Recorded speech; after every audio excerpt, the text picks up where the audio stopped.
Another edition of the Morgan Ortagus Show. This is one you're definitely not going to want to miss. So I interviewed J.D. Vance just a few days before President Trump announced that he's the vice presidential pick. And now I am here at the Republican National Convention in Milwaukee. I'm here on Thursday, so we're getting ready for President Trump. J.D. Vance spoke just last night. It was really an amazing speech by him. So we kind of knew that President Trump might pick him, and that was one of the reasons why we did the interview, but we weren't sure. It really came down, it was kind of like The Apprentice with all of the different people who wanted to get chosen. Listen to this interview, like, subscribe, comment, and tune in, as always, to the Morgan Ortagus Show.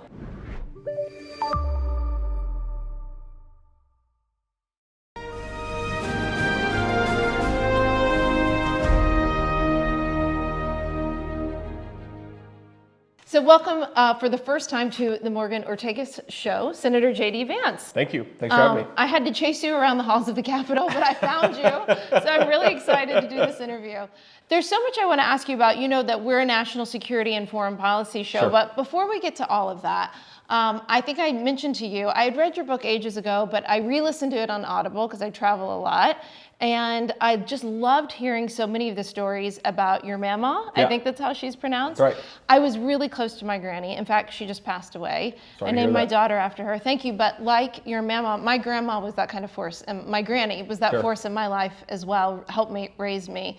So I really felt like I connected with you in that part of your Sure. book. So what in the world would your mama say about you being a senator and literally being at the center of American politics?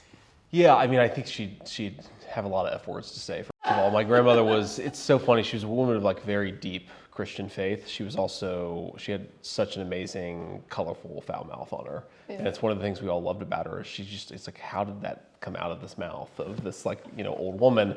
And it's sort of amazing. But I think that, you know, she would just think like, what an incredible and cool thing it is. Because as much as she could be kind of irreverent and funny, she would recognize that this is like an amazing honor, right? It's very unusual to sort of be in the situation that I'm in, and it's a cool thing, and it's an incredible honor. And I think that she would make sure that I sort of had a certain amount of humility and appreciation for that, because she really did love this country. And it's so funny, you know, one of the things that I came in the freshman class with John Fetterman, Democrat from Pennsylvania, who actually has sort of been unusually good on certain issues. He's been great on Israel. Yeah, he's been great on the Israel issues, battle on other issues. But you know, there was this sort of big debate about, well, you know, John Fetterman, does he dress appropriately for the Senate floor? And without like bashing John, my working class grandfather and grandmother would have never come to the United States Senate in anything other than their finest. Right. And I do think that there's this sort of idea that like if you're working class, you're sort of a schlep. But in reality, you have a lot of reverence for this country because you sort of recognize there's a very thin line between a very happy life and a very sad one. Another place I felt like I connected with you, I grew up in Florida. My dad and his brothers were in the phosphate mines and in that industry. They don't have them anymore, but phosphate mining in Florida. And so many of the men in my family enlisted, served in World War II. My grandfather was a Marine. You enlisted in the Marines. Yeah. And so I'm curious how your family history and legacy caused you to enlist in the Marines, but also really curious how that ties into today. Because I'm an officer of the Navy Reserves. I don't speak for the Navy, as I always say, but I do think the officer track is different. I think, you know, enlisting, especially in the Marine Corps, it's a really hard thing to do. You just dunked in the tank, right? There's like no real preparation. You're just all of a sudden you're a civilian and then you're in boot camp. And thank you for your service, by the way. But one, it was an incredible, cool experience for me, right? The thing that people don't, I think, fully appreciate from the outside about the military is you're taking kids from every walk of American life and making them feel like they're part of the same team. And it's one of the things that frankly really bothers me about the Biden administration is the way they politicize the military. Because, you know, I served with Democrats, I served with Republicans, I served with, you know, a Puerto Rican kid from the Bronx who was like into drugs before he joined the Marine Corps, and a rich kid from suburban DC, and then hillbilly from Southern Ohio, and just this incredible mixture that gets weakened when you turn it into a hyper-political institution, which is what the Biden administration has tried to do. So my grandmother, the mammal who raised me, she had 6 grandkids, and there were 3 of us who enlisted in the United States Marine Corps. My older cousin Rachel, my older cousin Nate, He was an infantryman, and then I enlisted in 2003 and served for 4 years, and it was such a cool thing. Though my grandma was super pissed when I enlisted, and I remember when the recruiter came to her house to tell her like, "Hey, your grandson wants to enlist in the Marine Corps." She said, "Step 1 foot on my porch and I'll blow it off," because she was so mad. And it's interesting. I mean, I love the complexity of people. And Mamaw was a deeply patriotic person who loved the Marine Corps, but also she felt scared for her grandson because she didn't want him to enlist in a time of war. And, again, both of those sort of attitudes coexisted in her. What year was that when you enlisted? '03. I enlisted in April of '03, so a month after we invaded Iraq. Yeah, I mean, that was not an easy time to enlist. And that's why I think your service is so important, especially because there's a generation of those of you in Congress, Gallagher, Waltz, who, people like our millennial generation who served in Iraq and Afghanistan. And I think that it very much affects how we view foreign policy. Yeah. Gallagher's one of the great ones, by the way. I'm very sorry to lose him, but he'll keep on doing good things on the outside. We'll get him back somehow.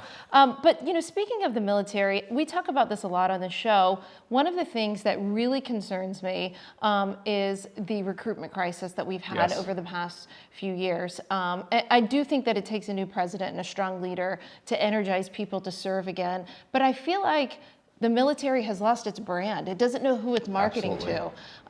Give me your thoughts on how we should fix that. Yeah. So when I enlisted in the Marine Corps, the most popular advertisement for the military, if you may remember this, was in the early 2000s. There was like a Marine fighting a lava monster, and then he defeats the lava monster, and then magically his Marine Corps uniform appears, right? And I don't know if that was sort of towards the end of high school or the beginning, but like that is the enduring Marine Corps recruitment thing: is join this team, become a better man, become a like fuller expression of yourself, and fight for your country, right? That was an incredibly attractive thing. As you lose that, I actually think that you really erode not just the military's core mission, but to your point, recruitment, because people don't want to go and fight for like identity politics, right? They don't want to sort of enlist because they happen to be representative of an underrepresented group. They want to enlist or they want to become an officer because they want to play a role in the defense of their country. And it's a really interesting thing. So a friend of mine sent me this video probably 4 or 5 years ago, and it was a Chinese recruitment military video. And she's like, "You'll find this interesting." And what was interesting about it is it was much more like the Marine Corps lava monster advertisement than anything you would see today. Yeah. And obviously, like, it's China, it's not my country. In fact, it's like probably our biggest long-term challenge in the world for the next 30, 40 years. But why is it that our own leadership can't marshal any patriotic sentiment when they're trying to attract young Americans to enlist in the Marine Corps, the Army, and so forth? And the fact that they can is why we have, I think, significant recruiting challenges. Yeah, I agree with you, and it's got to be fixed because it's at the end of the day, even though there's so many things that concerns me about the Chinese Communist Party, it's what do we do to ourselves? We can be 100%. our own worst enemy. We got to move on to China. I know that you studied the Taiwan issue. I got to tell you, on the radio show, I just had the Philippines ambassador on. I took the time to explain to our audience about the second Thomas Shoal, my concern that we're going to just sleepwalk into an accidental war with China, over the second Thomas Shoal. But it could be over Taiwan as well. One of the biggest challenges that any administration has, and hopefully there's a second Trump term, is getting pulled in all directions around the world. And I certainly felt that in the Trump administration for 2 years with Mike Pompeo. There's a new fire every day. So how, with a new fire every day around the world, how do we keep ourselves focused on the threat of the Chinese Communist Party and really focused on Asia? How do we take it from rhetoric to like actually doing it? Well, I think, you're absolutely right. There's a fire that's going to break out every single day, but sometimes whether it's a really big fire or a small fire is something you can deal with preemptively, right? Right. And if you're a strong leader and if you have good relationships and you actually respect the process of diplomacy, as Donald Trump did. It's so funny, people sort of pretended he was going to be this terrible saber rattler, just start a nuclear war. He was actually a more effective diplomatic president than anybody in a generation. In part because I think that he actually took it seriously. Now, part of taking it seriously is that you have to have real deterrence. So people knew if they crossed Trump, Soleimani got this lesson, obviously, then he was going to punch, and he was going to punch really, really hard. And that twin thing, right? Diplomacy on the one hand, a willingness to really punch hard when you have to punch, I think that just made things much more effective and prevented some of these fires from turning into sort of wildfires. I think the other thing is that if you want to focus, then there are hotspots across the world that you want to focus a little bit less on, right? And I think one of the really profoundly dumb things that Biden has done in the Middle East, for example, is there was this, obviously, Trump administration did the Abraham Accords. The Abraham Accords, a wildly successful diplomatic architecture that could be expanded to a number of Sunni Arab states. Like, if you build up the Israel-Sunni Arab alliance, they can counter Iran. That requires less American focus on Iran so that we can then focus on China. But if you erode those alliances, if you actually make it harder for Israel to defend themselves, then you in some ways counterintuitively have to get more and more enmeshed and focused in the Middle East because your allies can't carry as much of the burden because they're focused on something else. And that's realistically, I think, where we are with Iran. Absolutely. There's a report that they're at 84% enrichment. They're closer than ever to a nuclear weapon. I'm convinced that whomever is the next president will have to deal with Iran obtaining a nuclear weapon and making very costly decisions on how to prevent them because of the bad policy for the past 4 years. Absolutely. So what do we do? Well, look, I think it's really, nuclear deterrence is maybe the most important thing that we have. You have to make it so that you don't just have 30, 40, 50 countries all with nuclear warheads pointing at each other. That's sort of how you reach a truly apocalyptic situation. So I think we have to be really willing to go very far to prevent the Iranians from taking that final step. And if, God forbid, they get there, then I think you have to be willing to take some extreme steps if they're going to be effective to ensure that they don't have a broader nuclear capability, that they can't launch nuclear missiles all over the Middle East or even all over the world. So look, I think we have to be aggressive with this. And I come at this from a position of some restraint in foreign policy. I think war often leads to unintended consequences, but preventing Iran from getting a bomb, really, really, really important.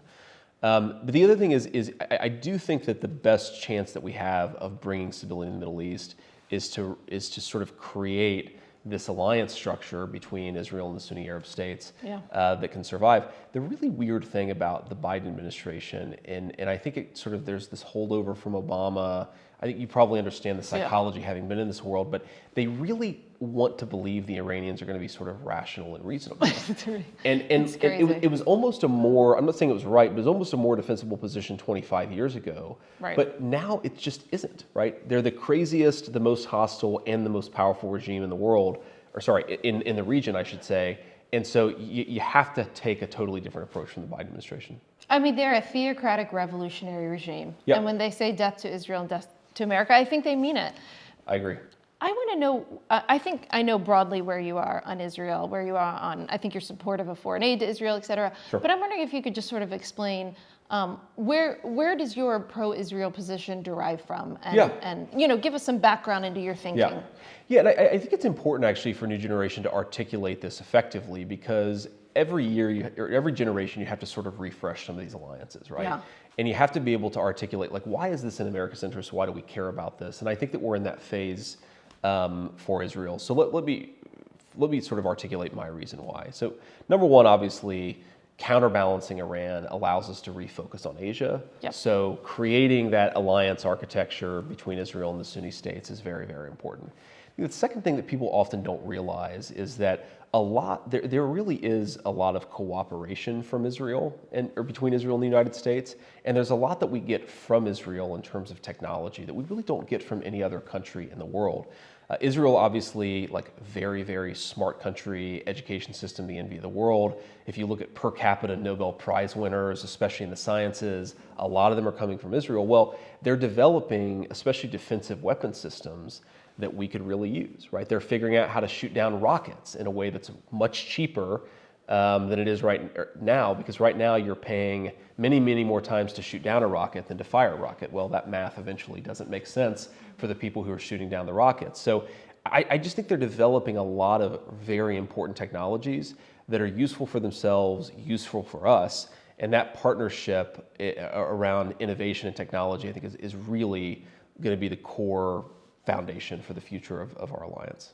You know, it's interesting. I just turned 42. You're not even 40 yet, right? I'm 39. You're still really young, but I've got some gray in the beard though, so I'm starting to show it. My girlfriend Katie Britt, who I love, Katie's great. And we've got so many great new leaders in the Senate and in the House. How do you think that changes foreign policy, national security in the next 5 to 10 years as all of you, start to actually take over the country? Well, I think it's just going to make First of all, our generation is going to be much more engaged in these questions. Obviously, we've been run by a lot of people from the previous generation, and that will just necessarily start to change. And I think one of the ways in which it will change for all of us, I mean, Katie Britt, she lives in Birmingham, right? Yeah. People don't realize this. Birmingham and Cincinnati are actually very similar, both heavily invested in the steel industry in various ways, both saw the steel industry kind of disappear. Like, what does that have to do with national security? You need a vibrant steel industry to build weapons, right? Yeah. And I think that a lot of us recognize that military power is downstream from economic and especially industrial power. And if it's, me, Eric Schmidt, Josh Hawley, Katie Britt, like all of these younger generation Republicans, we're all very focused on like rebuilding the industrial heartland of our country. Because if you can't build things, then you sure as hell can't build weapons. And if you can't build weapons, then you're in a world of hurt. Well, amen and hallelujah to that. We've got to go. I want to spend another hour with you, but I just got to say that I can only imagine that somewhere in heaven, your mama and my granny have found each other, and they're looking at us and watching this interview and thinking, what in the world did we raise? I'm sure she'd be so proud of you, and thank God she raised you the way that she did. So thank you so much. I hope you'll be back on the Morgan Ortagus Show. Absolutely. Thank you, JD Vance.